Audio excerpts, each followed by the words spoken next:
Hi, I'm John Stevenson, and we're going to be doing a Greek word study on the word paradise in our continuing study of biblical languages. The Greek word paradisos, I'm sorry, we get our English word paradise from it. You can almost hear the transliteration. It actually comes to us via Persia as a Persian loanword, the Persian word pardes, and then it actually comes to us from Hebrew, we're going to see in just a moment. Um, it describes a garden normally encircled by a wall. That's very commonplace. Whenever you read of a garden, whether it's a pardes or some other word that's used, for example, there's a different Hebrew word that's used for garden. Um, but just the idea of the garden often has this idea where it's encircled and protected, where there's an entrance. Remember how even with the Garden of Eden, there was a entryway, and it could be guarded by the cherubim after uh, Adam and Eve were cast out of the garden, and so there was stationed by the entrance. Now that the fact that you have angels stationed by the entrance to keep them out means that there was an entrance. You couldn't just go around them, come in a different way. So it would be normally encircled by a wall. The same term is used in the Septuagint to describe the Garden of Eden, Genesis chapter 3. So that term is used to describe Eden. Also in Ezekiel chapter 28 and verse 13, there's a reference to the king of Tyre who was in Eden, the garden of God. And we've done a different word study on that, asking the question, gee, is that just a reference maybe to Satan, or is that just a figurative language to describe the king of Tyre who was really sort of highly exalted and saw himself, like as God's gift or something like that? Even having been in Eden, is that symbolic language? There is a reference to gardens by a riverside in Numbers chapter 24 and verse 6. This is part of Balaam's prophecy. Not talking about the Garden of Eden, I don't think, but just how it's a picture of fertility and things like that. The king's forest in Nehemiah chapter 2 and verse 8. Solomon is described as having made gardens. Now that's the regular Hebrew word for gardens, but then the word parks in Ecclesiastes chapter 2 and verse 5.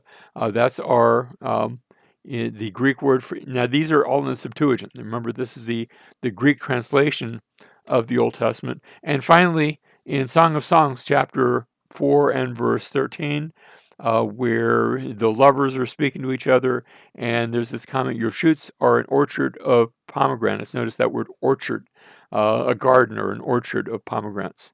Now, in those last three, in Nehemiah with the rendition of forest, in Ecclesiastes with the reference to parks, in Song of Songs, in the reference to an orchard, all three of those, when the Septuagint is rendering the Hebrew there, paradisos, it's actually rendering it from the Hebrew, and the Hebrew word there in those three instances is pardes, which it's the same word. So the same Persian word. Notice first it went to the Old Testament, to the Hebrew, at least in those three verses. And then it eventually made its way into the Septuagint for going all the way back to Genesis chapter 3, which did not use that word for garden in the Hebrew. It was used an older Hebrew word. But in those three places, in Nehemiah, Ecclesiastes, and Song of Songs, that word pardes is there to describe these gardens, orchards, parks, however you want to render it. They basically all means the same thing. When it says the king's forest, I think it's talking about the king's garden, something that is walled off and protected for him. That's over in Nehemiah chapter 2 and verse 8. We continue then to look now at the Apocrypha. Now, I'm not saying the Apocrypha is inspired by God. Actually, I don't believe that it is. But these are books written after the close of the Old Testament canon, after the writing of the Old Testament, but then before the coming of the New Testament. So in those intervening 400 years, there were writings. The Psalms of Solomon. That's the name of it. It's not actually written by Solomon, but they are some Psalms. some songs, and we have in chapter 14, verse 3, the Lord's saints will live by it forever. His saints are the Lord's paradise. Notice how even the translators have rendered it paradise, paradisos, and then trees of life. So it's sort of figurative language describing the future and the blessing of God's people. Sort of paradise as almost a different term for heaven. Again, we see this in 4th Esdras, chapter 4 and verse 7, another of the apocryphal books, that contrasts the exits of hell with the entrances of paradise. So again, it's being used as a synonym for heaven. This is seen again in the same book later on in chapter 7 and verse 36, where we read, and here's the passage, then the pit of torment shall appear, and opposite shall be the place of rest, and the furnace of hell should be disclosed, and opposite the paradise of delight. So you have hell contrasted with, sounds like heaven, but actually the term that's used, hell contrasted with paradise. So it seems to describe that life after death, but the good side of it as opposed to the bad side of it.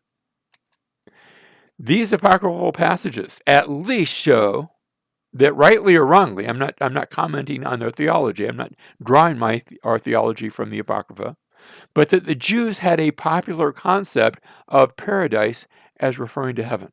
That they used it as a synonym for heaven in these passages. Of course, we have the Greek on these, but in these passages, they see that as a synonym for heaven. Now we come to the New Testament, and in Luke chapter 23 and verse 43, as Jesus is on the cross, remember one of the thieves on the cross says, "Can you remember me when you come into your kingdom?" Expressing faith in him. And Jesus turns to him and says, "Truly I say to you, today you will be with me in paradise." Now, he's using terminology that was already familiar to the Jews. So he's not using the term in a way that would be completely divorced. Otherwise, this individual would not know of what Jesus was speaking. And just a few minutes later, Luke chapter 23, verse 46, just 3 verses later, Jesus, crying out with a loud voice, said, "Father, into your hand I commit my spirit." So where is paradise? It's with the Father. We get that just from reading these 2 verses within the passage in Luke, and we are taking this from the words of Jesus. The next place in the New Testament where we see this, 2 Corinthians chapter 12 and beginning in verse 2, this is Paul speaking. He says, "I know a man in Christ who 14 years ago, whether in the body I do not know or out of the body I do not know, God knows, such a man was caught up to the third heaven." Which man is he speaking of? A lot of people think Paul's speaking of himself, but I don't know. Is he speaking of something literally or figurative or spiritual or a dream or a vision?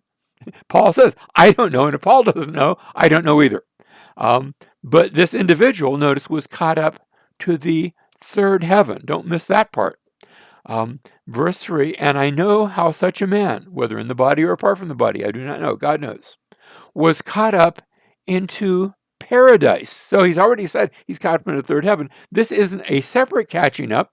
This is just describing it with a different term. So third heaven equals paradise in both the words of Jesus, but also here in the words of Paul. And he goes on, "He heard inexpressible words which a man is not permitted to speak." I've actually heard some preachers try to tell us what Paul saw or heard or what paradise was. Well, Paul said it's not expressible. He's not telling us.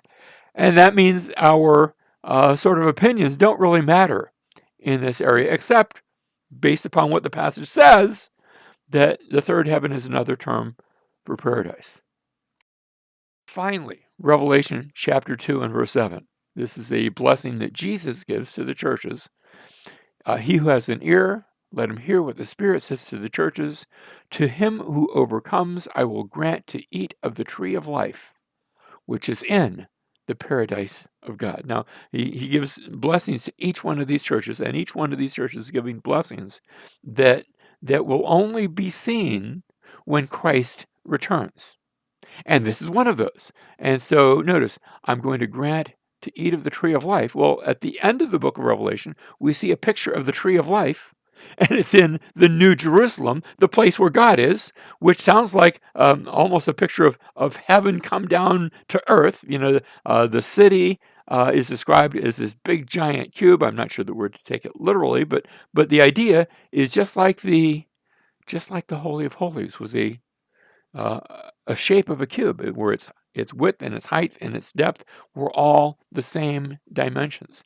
Well, here's this picture of a city at the end, the New Jerusalem, much bigger, not 12 cubits, but 12,000 stadia. It's just giant, um, but of the same dimensions. That is the same specifications, where its width and its length and its height are all the same. It is a holy of holies magnified to fill and to contain all of God's people. That's the point. And that is described in terms of being where the paradise of God is. And so we have a promise of the paradise of God, that we will experience that at the day we see him.